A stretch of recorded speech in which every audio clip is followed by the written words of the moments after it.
سڵاوتان لێ بێەوەم کاتتان باش بەڕێزان لەگەڵتانین لە پانۆرامای ئەمشەو بۆ قسەکردن و گفتوگۆکردن لەسەر بابەتیشی دیکە. وەک دەزانن تازەترین پێشاد لە ئێستادا ئەو گرژی و ئاڵۆزیانەیەکە لە نێوان ئیسرائیل و کەرتی غەزە یان بە جۆرێکی تر بڵێن لە نێوان ئیسرائیل و بزوتەوەی حەماس دروست بووە و کۆمەڵێک ڕوودا و پێشاتی سیاسی گرێدراون بەم بابەتەوە. ڕاستە چەقی ململانەکان کەوتۆتە نێوان ئیسرائیل و فەڵەستین و یان ئیسرائیل و بزوتەوەی حەماس، بەڵام هەندێک لە وڵاتانی کە سۆزداری خۆیان یان لایەنگری خۆیان بۆ هەریەک لەم لایەنانەیەک لا کردوێتەوە، بە تایبەت ئەو لایەنانی کە پاڵپشتی لە ئیسرائیل دەکەن، جۆرێک لە جۆرەکان کەوتونەتە دوو بەرەی دژبەیەکەوە. هەر بۆیە بەشێک لەو وڵاتانی کە پاڵپشتی لە ئیسرائیل دەکەن بەرژەوەندی و کۆمەڵێک کە پەیوەندی دیبلۆماسی گرنگیان هەیە لە ناوچەکەدا و عێراقیش بەدەر نییە لەم بەرژەوەندی و پەیوەندیانە و هەرێمی کوردستانیش بەگرێدراو بە عێراقەوە. یەکێک لە وڵاتانە ئەمریکایە کە کۆمەڵێک بەرژەوەندی باڵا و گرنگی هەیە لە عێراقدا کە ڕەنگە بەهۆی پاڵپشتیکردن لە ئیسرائیل بەرژەوەندیەکانی بکەونە ژێر مەترسیەوە. کۆمەڵێک لەو گروپ و میلیشیا چەکداریانەی کە لە عێراقدان هەڕەشەی ئەوە دەکەن هەرێکێک لەو لایەنانی کە پاڵپشتی بۆ ئیسرائیل دەربڕیوە ئەوە ڕەنگە باجەکەی بە قورسی بدا بە تایبەت لە عێراق و لە هەرێمی کوردستان. هەر بۆیە دەبانەیە ئەمە بکەینە بابەتێک لەوەی کە ئایا ئەو گۆڕانکاریانێن ئەو لێکەوتانەی ڕوودەدەن بەهۆی شەڕ و ئاڵۆزیەکانی نێوان ئیسرائیل و فەڵەستینەوە هەرێمی کوردستان و عێراق لەم نێوەندەدا چ کاریگەرێکی لەسەر دەبێت و ئەو ڕوودا و پێشاتانە چ کاریگەرێک لەسەر ئایندەی هەرێمی عێراق دروست دەکەن. ئەم بابەتە گفتوگۆ دەکەم لەگەڵ بەڕێز ئازاد وڵات چاودێری سیاسی کە ڕاستەوخۆ لە شاری هەولێرەوە لەگەڵم دەبێت. کاک ئازاد سوپاس بۆ ئامادەبوونێ. دەکرێت سەرەتا هەر بە کورتی بپرسم ئەو بارودۆخ و ناسەقامگیری کە ئێستا بەرەوکی ناوچەکەی گرتووە بە تایبەت لە نێوان ئیسرائیل و فەڵەستین بەگشتی چ کاریگەرێکی لەسەر ناوچەکە دروست کردووە؟ سڵاو لە ئێوە لە بینەرانی خۆشەویستی کوردستان نیوز. ئەمە بابەتەی بینی ئیسرائیل و فەڵەستین یان ئەوەی کە لە غەزە ڕوویدا لە ڕاستیدا کاریگەری نەک هەر بۆ ئەم دوو وڵاتە و دەوروبەرەکەی کاریگەری بەسەر جیهانیش دەبێت، چونکە خۆی بابەتەکە بابەتێکی گشتگیرە و بابەتێکە ساڵانێکی دوور و درێژە مای ناکۆچیە و ئەم ناکۆچیانەش کاردانەوەی کاریگەری زۆری هەبووە، کاردانەوەی سیاسی و سەربازی ئەمنی ئابووری هەموو ئەوانەی بە دوای خۆی داهێناوە. بۆیە دەتوانین بڵێن کاریگەریەکی ناوچەیی و نێودەوڵەتیشی دەبی و ئەم بابەتە ڕەنگە درێژە بچێشی. لەگەڵ درێژە کێشانی ئەم بابەتە ئەو دەمای کاریگەریەکانی زیاتر و کاردانەوەکانی زیاتر دەبن، بەڵام لە هەمووی کاریگەرتر و ئەوەی کە کاریگەری ڕاستەخۆی دەکەوتە سەرێ وڵاتانی ڕۆژهەڵاتی ناوەڕاست و بە تایبەتیش وڵاتە عەرەبیەکانن، چونکە وڵاتە عەرەبیەکان دەتوانین بڵێن ناڕاستەوخۆ پەیوەندیدارن بە شەڕەکەوە یان بە بارودۆخەکەی کە لە ناوچەکەدا هەن. ئەوەی کە مای زیاتر قۆڵبوونەوەی کێشەکەیە هەموو وڵاتانی جیهان و غەرب و شەرقیش ڕۆژهەڵات و ڕۆژ ئاواش ئەوانە زیاتر فۆکسیان لەسەر ڕۆژهەڵاتی ناوەڕاستە بۆ کۆنتڕۆلکردنی ئابووری و ئەمنی و سەربازیش. بۆ خۆشی کێشەکە ئێستاکە لە ڕۆژهەڵاتی ناوەڕاستە ئەوەی کە ڕوویدای لە بینی ئیسرائیل و فەڵەستینیەکان لە چەقی ڕۆژهەڵاتی ناوەڕاستە.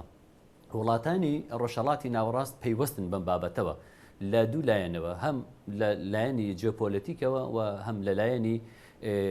سیاسیشەوە، چونکە ئەوانە بەشی زۆری ئەو وڵاتە عەرەبیانە دەمێکە ئەوان فەڵەستین بە بەشێک لە ئومەی عەرەبی و لە کۆمەڵی عەرەبی و یان کۆمکاری عەرەبی دەزانن و لە ڕووی ئاینیشەوە کە زۆر کاریگەری هەیە لەسەر بارودۆخی ناوچەکە. تۆ دەزانی ئێستا کە زۆر لە وڵاتان هەیە نە عەرەبین و نەتەوەی یان عەرەب نین و وەکو وڵاتی عەرەبیش نین، بەڵام دەبینین پشتیوانێکی زۆری فەڵەستینیەکان دەکەن، بە جۆرێک لە جۆرەکان لە شەڕەکەەوە ئاراون یان تێوەگڵاون. ئەوە هۆکارە ئاینیەکەیە، بۆیە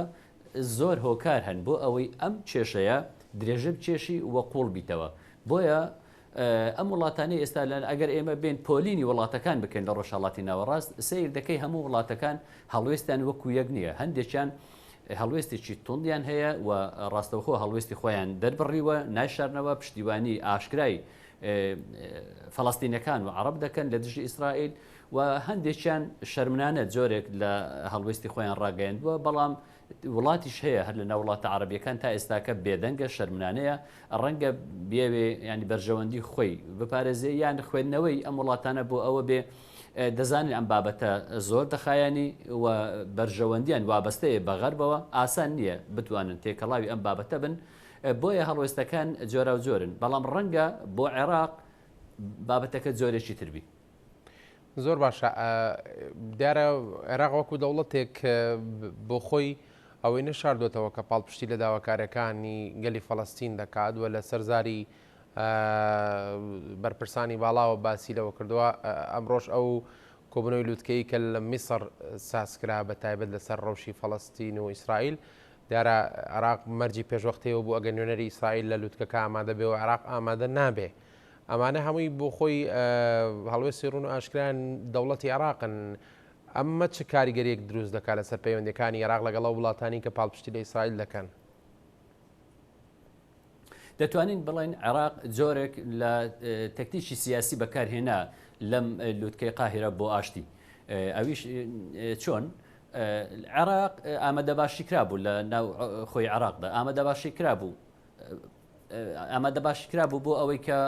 شەقام بجوولێ یان ئەوەی کە خۆپیشاندانی ملیۆنی لە عێراق وەکۆی بینیمە لە ڕۆژی هەینی خۆپیشاندانی فراوان کرا ئەمانە لە ڕاستیدا دوو گروپی تێدا بوون بە ئاشکرا سەدریەکان پشتیوانی بوون و لە پاڵ سەدریەکانیش گروپە توندڕەوەکانی وەلایی ئەوانەی کە نزیکن لە ئێران ئەوانەش لە پشتی بوون بۆیە کاتێک سوودانی لە لووتکەی قاهرە بۆ ئاشتی بەم شێوەیە قسە دەکا دەتوانین بڵێن جۆرێک لە دامرکانەوەی تووڕێی شەقامی عێراقی لێکەوتەوە ئەمە باش بوو بۆ ئەوەی کەوە دەتوانین بڵێن بەڕەکەی لە بنپێی ئەوان ڕاشێشە بەوەی کە لەوێ هەڵوێستی عێراقی وانیشاندا کە پشتیوانی تەواوی لە گەلی فەڵەستین دەکا و دژ بەم هێرش و پەلامارانەی ئیسرائیل دەوەستێتەوە و ئەوەشی ڕەت کردەوە کە خەڵکی غەزە کۆچیان پێ بکرێن لە شوێنێکی تر نیشتە جێ بکرێن چکە لە بیرن نەچێ یەک لە تەرحەکان ئەوە بووە پێشنیاری وەکراوە یان لە ئەنبار نیشتە جێ بکرێن یان لە سینا لە میسر بەڵام عێراق هەرزوو لەسەر زاری سەرۆک وەزیرانەوە ئەمە ڕەت کرایەوە ئەمە پەیامێک بوو هەم بۆ وڵاتانی عەرەبی هەم بۆ ئیسرائیل و فەڵەستین و ئەمریکا و پەیامێکیش بوو بۆ شەقامی عێراقی بەوەی کەوە ئێمە لەگەڵەوەنین و پشتیوانی لە غەزە دەکەین بە خاک و بە خەڵکیەوە دەتوانین بڵێن ئەمە لایەنە ئیجابیەکەی بوو بۆ عێراق لایەنێکی تری ئەوە بوو ڕەنگە عێراق لە دۆخێکی ناسک دابی دۆخی عێراق لە ڕووی ئەمنی ئابووری سەربازیەوە فەرقی هەبی لەگەڵ میسر یان لەگەڵ وڵات جەزائیر یان لەگەڵ بۆ نمونە سعودیا یان هەر وڵاتێکی تر لەگە قەتەر عێراق تا ئێستاکەش ئەمریکا تێدا باڵادەستە و وڵاتانی تریش لە عێراق بوونیان هەیە یعنی کاریگەریان زۆرە هاوپەیمانان لە عێراق بوونیان هەیە و کە زۆر کاریگەریان هەیە ئەمریکا سەرۆکایەتی هاوپەیمانان دەکات و عێراق کەوتۆتە نێوان ئێران و ئێرانیش کاریگەری زۆرە ئێران ینی کاریگەری لەم شەڕی ئیسرائیل هەیە بۆیە ڕەنگە ئەم بابەتە بۆ عێراق قورستر بێ لە وڵاتە عەرەبیەکانی تر یان بۆ عێراق حەساستر بێ گرینگە عێراق بتوانێت لەم شێشە و ناکۆچی ئێستا لە ناوچەکەدا هەیە لە بینی ئیسرائیل و فەڵەستین عێراق بتوانێت زیرەکانە خۆی لێ دەرباز بکەوە گەلەکەی نەکاتە قوربانی ناکرێ بە سۆزی ئەو نیشتیمانیە کە ساڵەهای ساڵە لە نێوان وڵاتانی عەرەبی بۆ فەڵەستین باسی دەکەن یان سۆزی ئاینی کە هەمیشە وەکو چەکێک سیاسیانە بەکارێن هێنەوە نابێ ئەوانە بەکار بهێندرێن و گەلانی عێراق لەوە زیاتر بکرێن بە قوربانی چونکە لە بیرمان نەچێ ئەوەی کە ئێستا دەگوزارێ لە ئەو شەڕی لە بینی ئیسرائیل و فەڵەستینیەکان لە ڕاستیدا شەڕی بە وەکالەتە هەمومان دەزانین ئەمریکا و نەی شەرتەوە لەسەر ئاستی سەرۆکی ئەمریکا و لەسەر ئاستی وتەبێژی پەنتاگۆن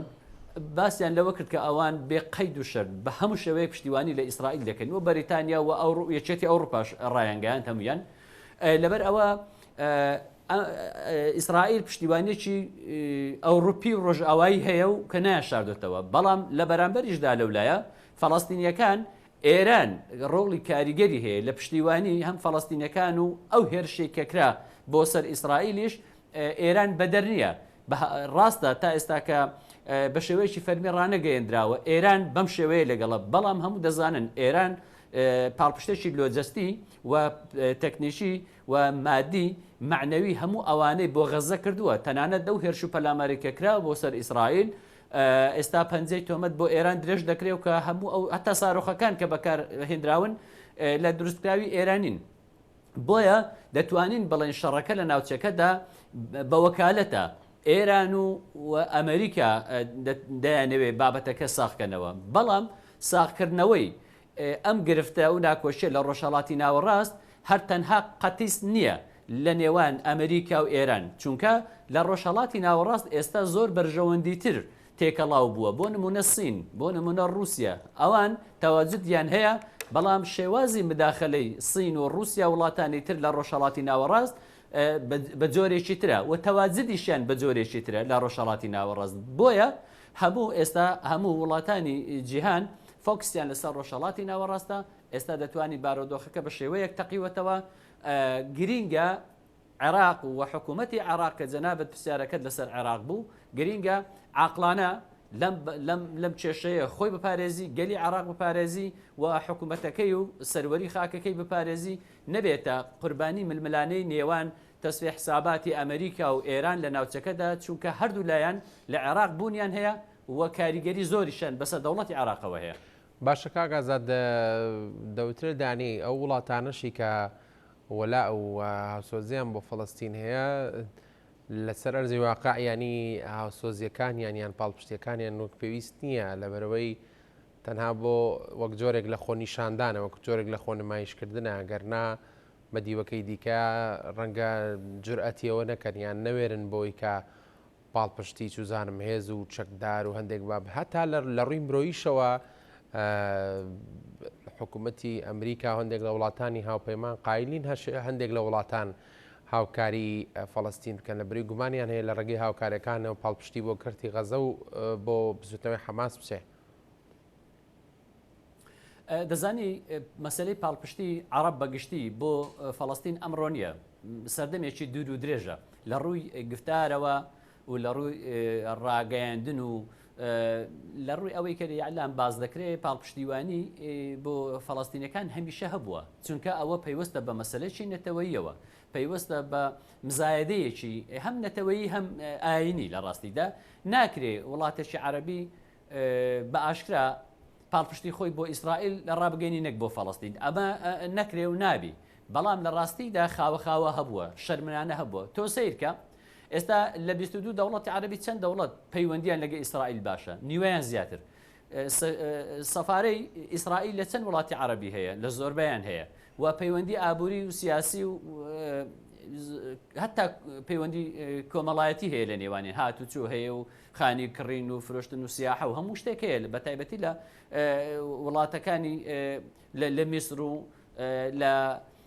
قەتەر و لە کەندا و ئێستاوە خەریکن ینی بەو دوای ئێستا ئێران زۆر نیگەرانە لەوەی کە نزیک بوونەوە یەک جۆرێک لە نزیک بوونەوە لە نێوان سعودیا و ئیسرائیل هەیە کە ئەمریکا ڕۆڵی هەیە بۆیە سعودیا کاریگەری زۆری هەیە لە بابەتی پەیوەندی عەرەب ئیسرائیل و میسر بە هەمان شێوە کاریگەری هەیە کە ئێستا میسر هەستاوە بە قیمەی ئاشتی لە قاهیرە ئەمانە کاریگەریان هەیە بەڵام فەرموو با ئیسرائیل وڵات عەرەبیەکان با میسر بە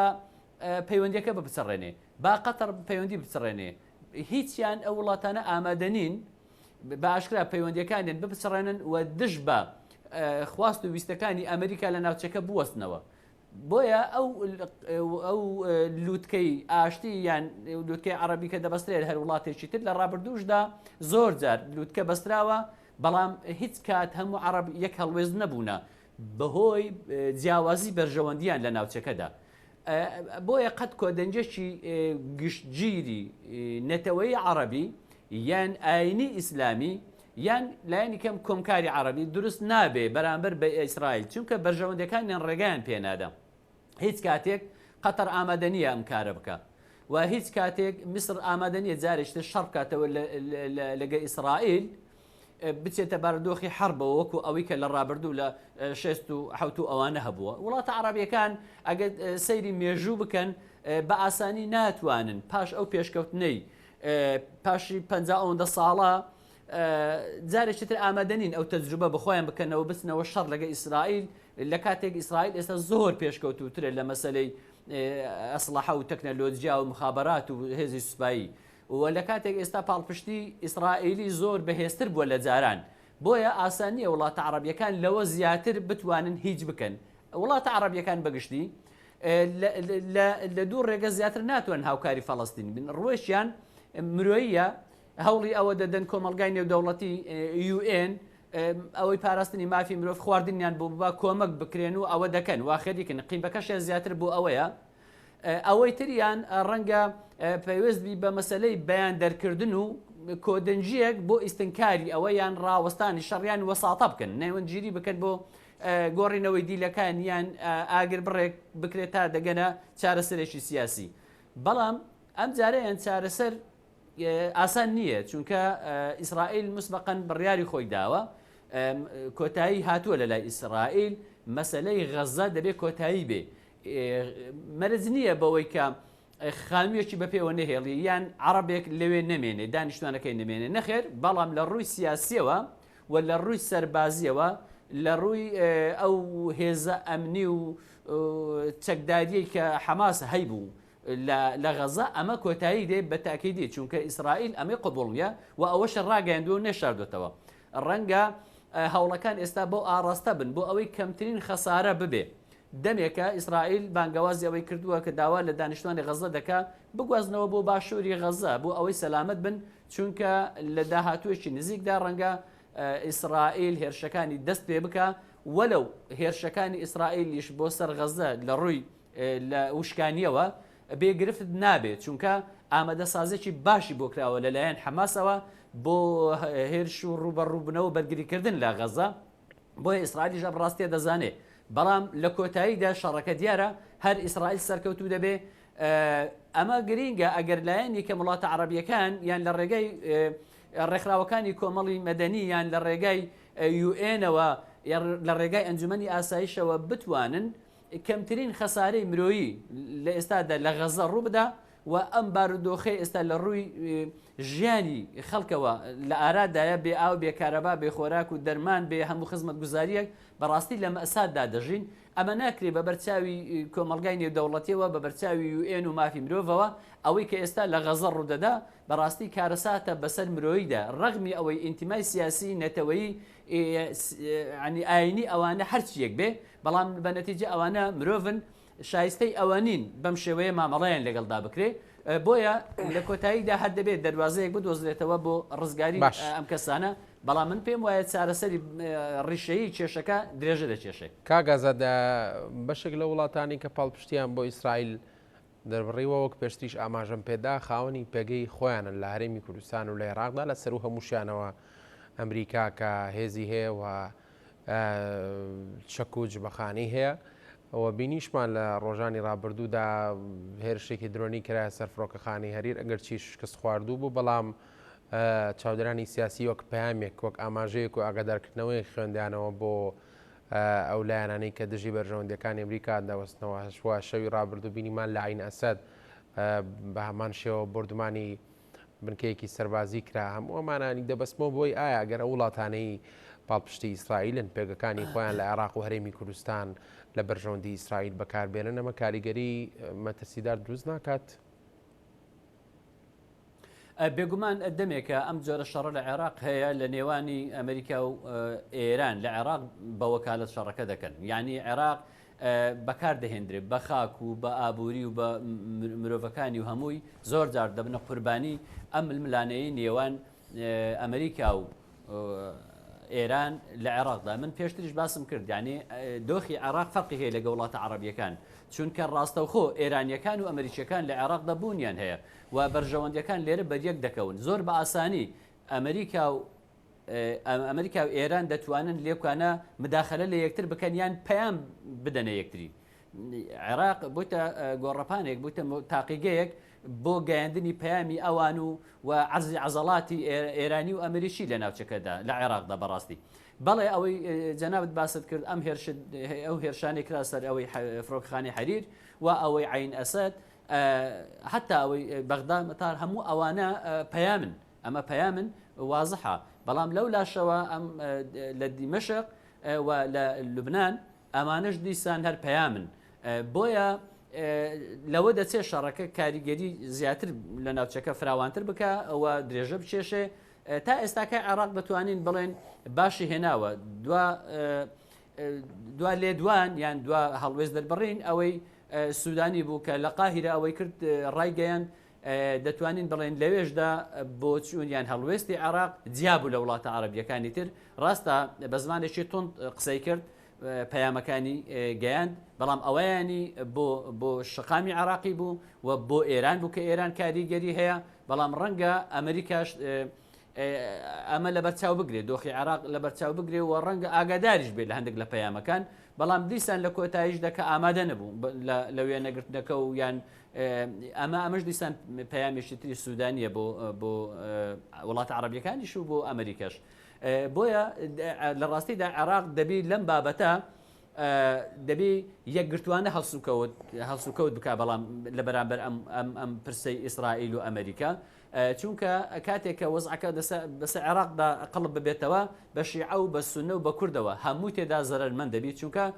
هیچنە لە ڕووی ئەمنیەوە عێراق دەشێوێ کاریگەری ئابووری دەبێ و مداخەلاتی وڵاتانی تر زیاتر دەبن لە عێراق ئەمەش کاریگەری لەسەر سەروەری عێراق و لەسەر ژیانی خەڵک دەبێت. بۆیە ئێستا کاتی ئەوە هاتووە ئەنجومەنی ئاسایشی نەتەوەیی عێراق و ئەنجومەنی نیشتیمانی عێراق پەرلەمانی عێراق و ئەنجومەنی وەزیران و سەرۆکایەتی کۆمار ئەوانە لە ئێستادا لە کۆبنەوەی چڕ بکەن خوێندنەوەی وردیان هەبێ و لایەنە سیاسەکانیش کاتی ئەوە هاتووە لایەنە سیاسەکانیش پەیوەندی سیاسی و هەڵوێستی سیاسیان یەک بخەن لێرەدا هەموویان لە بەرژەوەندی عێراق بیت بکەنەوە عێراق وەکو چەترێک وەکو نیشتیمانێک بۆ هەمووان بەکاربینن دوور بکەونەوە لەو شەڕ و ململانەی عێراق بپارێزن. بەڕاستی ئەگەر قەزیەکە بەرگریکردنە لە غەزا و لە ئیسلام لە فەڵەستین ڕەنگە وڵاتانی تری عەرەبی ئەرچیان زیاتر بێ لە پێشتر بن و دۆخیان باشتر بێ لە عێراق و لە ڕابردوودا عێراق کەم تەرخەمی نەکردووە لە چلەکانەوە و دوای پەنجەکان و شەستەکان و عێراق هەمیشە هەڵوێستی تند بۆ و بەشداری شەڕی کردو و هاوکاریشی زۆری مادی و معنەوی و ئەسلحیش سەربازیشی هی فەڵەستینیەکانی کردووە. ئەگەر هەر ئەمەش بۆیە تۆ سیر بکە لە خۆپیشاندانەکانی عێراق لە خۆپیشاندانەکانی عێراق باس لە قودس و ڕزگاری قودس و هێرشی کافر بۆ سەر ئیسلام دەکەن تۆ سیرکە لە ناو فەڵەستینیەکانیش کە خۆپیشاندان دەکرێ داوای سەلاح الدینی ئەیوبی دەکەن و داوای سەدام حوسێن دەکەن بۆ پاراستنیان ئەمە ئەوە دەگەینێکەوە عێراق مێژووی دوور و درێژی هەیە بۆ پشتیوانیکردنی لە ئیسرائیلیەکان و لە فەڵەستینیەکان ببوورە و گەلی فەڵەستینی ئەمە دەزانن بەڵام دۆخی عێراق ئێستا لە دۆخێکە هی ئەوە نییە بە هەمان ئەم عەقڵێتەی جاران و ئەو توانایی جاران بچێتە مەیدانەکە. کەواتە ئەوەی کە ئێستا دەیبینیت و بەگشتی وڵاتان دابەش بوون بەسەر دوو بەرەداوە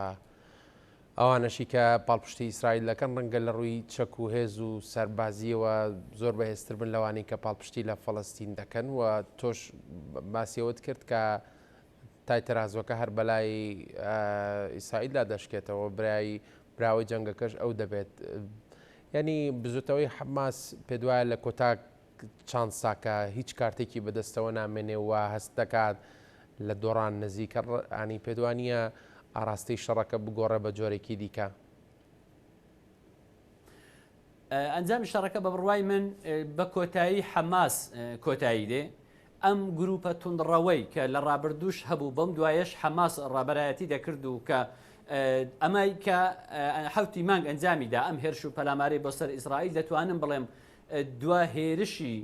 کاریگەر و گەورە و بەهێزی فەڵەستینیەکانە بەگشتی بۆ سەر ئیسرائیل ئیتر ئەمە ڕۆی جارێکی تر بە ئاسانی لەم سەدەیە ئەمە ڕووناداتەوە چونکە ئیسرائیل بەگشتی ینی ئەم هێزە تونڕەوانە لە ئیسرائیل کۆتایی پێدەینی ئەویش کە حەماس ڕابەرایەتیان دەکا ئەمە لەلایەک لەلایەکی تر ئەو گروپی فەڵەستینی ئەوەی کە لە سیڤەی غەربی لە زیفەی غەربی کە ئێستاکە مەحموود عەباس سەرۆکایەتیان دەکا لە ڕاستیدا ئەوان تەئیدی ئەم دەسەڵاتەی ئەم جۆرە کاردانەوەی حەماس ناکەن هەر بۆیش دەسەڵاتی ئەوانش دابەش بووە بۆیە ئێستا ئیسرائیل دەیەوێ غەزا بە هەمان شێوەی ڕامڵا لێ بکە بە هەمان شێوەی ڕیڤەی غەربی لێ بکە ئەوان کە لەوێ دانیشتون نەرمونیانن بەڵام بەگشتی قەزیەکە دەتوانین بڵێن ئەم هێرشەی لە غەزەوە کرا بۆ سەر ئیسرائیلەوی حەماس ئەنجامیدا بابەتی دروستبوونی دەوڵەتی سربەخۆی فەڵەستینی کوشت یان لایەنی کەم بۆ 50 ساڵی تر ڕەنگە دواخست ئەگە زۆر جار باز لەوە دەکرات دەبێ دوو دەوڵەتی دراوسێ هەبن لە ناوچەکەدا ئیسرائیلی و فەڵەستینی بەڵام بە بڕوای من ئەم بابەتەی زۆر کشاندەوە دواوە ئەم هێرش و پەلامارەی حەماس کارێکی خراپ بوو بۆ قەزیە خۆیان لەلایەکی تریش کۆمەلگای نێودەوڵەتی بەگشتی هاتنە سەر یەک ڕێیکەوە هێزە تونڕەوە ئیسلامیەکان پەنا دەبەنە بەر تیرۆر ئەوەی کە دەیکەن تیرۆر بۆ ئەنجامی داوە بۆیە پشتیوانی لە حەماس ناکرێ و لە کۆتاییدا پشتیوانی نێوخۆیشی کەمە بێتەوە ئێستا ماوەی ئەو چەند ڕۆژە گەلانی غەزا کە لە محنەتێکی زۆر پڕ ئازار دەژین ئێستاکە پەشیمانن یان دڵخۆش نین بەوەی کە حەماس ئەنجامیدا بێگومان ئەگەر ئەم مەترسیانە بێتە سەوڵاتە عەرەبیەکانیش کە درێژە بچێشێ بێگومان کاریگەری دەبێ ئەمانیش بە هەمان شێوە پشتیوانی لە حەماس ناکەن و حەماس بەرەبەرە لاواز دەبێ لە کۆتاییدا ڕەنگە خواست و داواکاری فەڵەستینیەکان کەمتر بێتەوە ئیسرائیلەکان هێرشی ئابووری و هێرشی سیاسی زیاتر بکەن ئەمەش بە پێچەوانەی بەرژەوەندی فەڵەستینیەکان و عەرەب دەشتێتەوە بۆیە قەزیەی فەڵەستینی دەتوانین بڵێن لە چارەسەر دوور کەوتەوە و لە بەرژەوەندی عەرەب و فەڵەستین کەمتر کۆتایی دێ زیاتر لە بەرژەوەندی ئیسرائیلەکان کۆتایی دێ چونکەگەر هیچ نەبێ غەزە کۆتایی پێدێ غەزە ناوچەیەک بوو مەترسیدار بوو بە نیسبەتی ئیسرائیل وەک بۆمبێک سیر دەکرا هەتا ئەوە بوو کە تەقیەوە بەڵام ئەمە کۆتایی پێدێ ئەم بابەتە لە غەزە کۆتایی پێدێ مەسەلەی ئەمنیت غەزەشیان دەوێ ئامین بی غەزەیەکیان دەوێ ئەو عەرەبانە لەوێ دانیشن کە هیچ کێشەیەکیان لەگەڵ دەسەڵاتی ئیسرائیلی نەبێ ڕەنگە هەر خۆیان حکم بکەن بەڵام حکمێک کە سەر بەخۆیان بێ ئیسرائیلیش ئەوەی دەوێت لە قۆناغی سەرەتا بەڵام لە قۆناغی داهاتووتردا دوورتردا ڕەنگە ئیسرائیل هەنگاو بە هەنگاو مافی فەڵەستینیەکانیش کەمتر بکاتەوە و خەونی بە دەوڵەتبوونی فەڵەستینیەکانیش بە تاکید دوورتر دەکەوێتەوە بەهۆی ئەم کردەوەی حەماس ئەنجامیدا کاگازات لەگەڵ سەرهەڵدانی ئەو بارگرژیانش لە ماوەکانی ڕابردوو پارتە ئیسلامەکانی هەرێمی کوردستانیش قسەی خۆیان کرد و کاردانەمووی شەقام و سۆشیال میدیاشی لێکەوتەوە هەندێک لە خەڵکیش وەک جۆرێک لە تەنز باسیەوەیان دەکرد کە سەرکردە ئیسلامیەکان بە تەنها لەو دی و کورسی مێزەکانیانەوە قسە لەسەر شەڕەکە دەکەن ئەگەرنا ئامادەنین بچن لەگەڵ برا عەرەبەکانیان بەشداری جەنگەکە بکەن پێ دوایانی سەرنج و تێڕوانینی ئەو لایەنە سیاسی ئیسلامیانی کە لە هەرێمی کوردستان بوون لەسەر بارودۆخەکە هیچ کاریگەریکی دروست کرد لەسەر تێڕوانینی هەرێمی کوردستان و تێڕوانینی خەڵک و حکوومەت و دەسەڵاتدارانیش بەرامبەر بەو بارگژیانی کە هەیە دەزانی ئەم پرسیارەی جەنابەت دوو لایەن لە خۆ دەگرێت لایەنێکیان هەڵوێستی کورد لە باشوور و هەڵوێستیشیان کورد بەگشتی ینی قەزیەی کورد بەگشتی ئەوەی کە لە ناوچەکەدا هەیە چونکە لە بیرت نەچێ ئەوەی کە ئێستا لە نێوانی فەڵەستین و ئیسرائیل ڕوودەدا خۆ بە هەمان شێوە ئەوە 100 ساڵە لە نێوان کورد و عەرەب و تورک و فارسیش ڕوودەدا هەر لە ڕۆژهەڵاتی ناوەڕاست خۆ ئەوەی ئێستاکە کە کێشەیە بۆ کێشەی فەڵەستینیەکانە ئێخۆ لە ڕابردوودا و تا ئێستاش کێشەی کوردیشە بۆیە ئەگەر سیر بکەین ئیزدواجەتێک هەیە لە نێوان بۆچوونی کۆمەڵگای هەڵوێستی کۆمەڵگای نێودەوڵەتی سەبارەت بە کورد لەلایەک و فەڵەستینیەکان لەلایەکی تر من لە چەند ڕۆژی ڕابردوو بابەتێکم لەسەر ئەوە نووسی ئەم جیاوازیە بۆ ئەگەر بابەتەکە پێشێلکردنی مافی مرۆڤە ئێخۆ ئەگەر عەرەبەکان مرۆڤن و مافیان پێشێل کراوە و دەکرێت بەڵامەوە 100 ساڵە مافی کورد پێشێل دەکرێت و بەردەوام ڕۆژانە ئەوەی بەسەر غەزە هات ئەوەتە ڕۆژانە لە ڕۆژاوای کوردستان بەسەر گەلەکەمان دێ و لە باشووری کوردستان بەسەرمان دێ و لە باکوور بە هەمان شێوە بۆیە لە ڕووی مرۆڤایەتیەوە هەردوو مرۆڤن ئەگەر مەسەلە ئاینە ئێخۆ ئەگەر عەرەبەکانی غەزە و فەڵەستین مسلمانن ئێخۆ کوردیش مسلمانە جاخۆ ئەگەر کۆمەلگای نێودەوڵەتی کورد بە مسلمان نازانن بەڵام خۆ لازمە وڵاتە عەرەبیەکان لازمە تورک و عەرەب و فارس کە مسلمان لازمە ئەوان باوەڕ بکەن کە کورد مسلمانە ئەی بۆچی هێرش دەکەنە سەر کورد و مافی کورد پێشێل دەکەن و مافی کورد دادن ئەی بۆ هەمان ئەو مافەنەتەوەیانە بۆ عەرەبی ئیسرائیلی عەرەبی فەڵەستینی بەڕەوا دەزانن ئەگەر مەسەلەکە بەرژەوەندی ئابوووریە من پێم وایە هەرێمی کوردستان یان خاچی کوردستان بەگشتی کاریگەری یان بە پیتەکەی کەمتر نییە لە غەزە و لە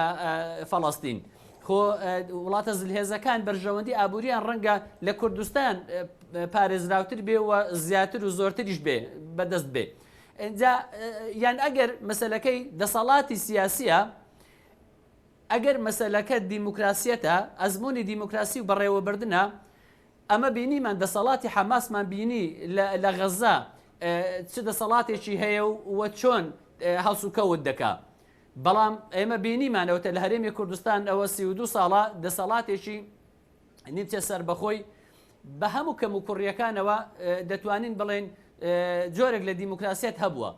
ئەوەتە ڕێڤەبەری خۆسەر لە ڕۆژئاوای کوردستان دەسەڵاتێکە نمونەی دەسەڵاتی جوانی ئیدارەدان و بەڕێوەبردنە و دیموکراسیە ئەوەتە هاوپەیمانان خۆیان لەوێ هاوکاریان دەکەن و لەگەڵیانن بۆچی کۆمەلگای نێودەوڵەتی ڕێکخراوەکانی مافی مرۆڤ نایەن پاڵپشتی لە کورد و لە قەزیەی کورد بکەن بۆچی دەبی لی فەڵەستین بەم شێوەیە بکەن ئەوە لایەنە گشتەکەی بەڵام لایەنەکەی ترێکە جەنابەت باست کرد مەسەلەن نەتەوەیەکەی خۆمان بوو ئایا ئێمەی کورد لەم معادلەیە دەبێ هەڵوێستمان چۆن بێ